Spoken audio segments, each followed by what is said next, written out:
Paano ka nagkaroon ng kaisipan sa murang edad na nagkaroon ka ng mataas na pangarap? Unang-una yung mama ko, boss.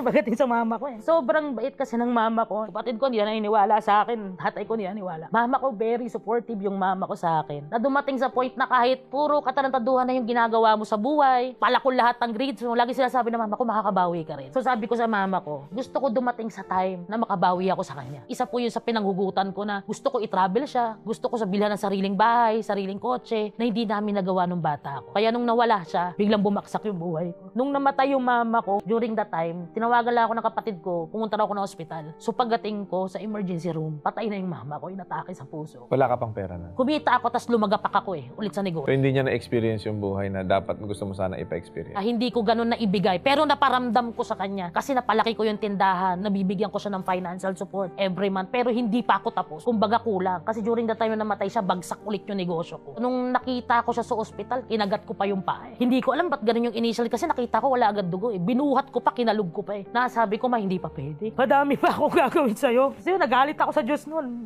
Galit na galit ako sa Diyos. Halos minura ko yung Diyos during that time. Sabi ko, ang dami mong kukunin sa akin, nanay ko pa.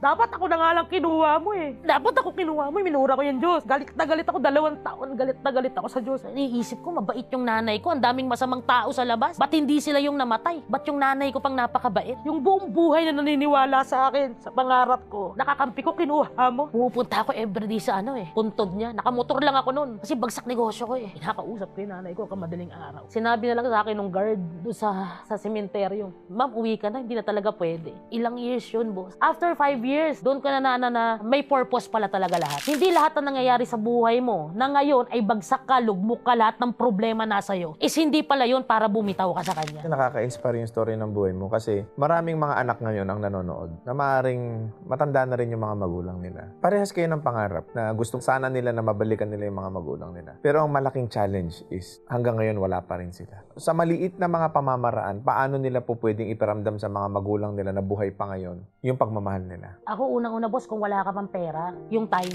Ibigay mo yung time mo. Kasi yung pera pwedeng kitain yan. Ako yun yung mali ko, boss. Yun yung pinagsisihan ko. Sobrang busy ko sa negosyo. Kung saan-saan halos buong Pilipinas nalibot ko para mag-build ng network ko during that time. Yung nanay ko nakalimutan kong ilabas. At the same time, habang binibigyan nyo ng time, magkaroon talaga kayo ng goal sa buhay na hindi po pwede na mawala yung parents ko nang hindi ako nakakabawi sa kanila. Kaya nga lagi ko sinasabi, bilisan mong yumaman dahil hindi mo alam kung hanggang kailan pa andyan ang mahal mo sa buhay.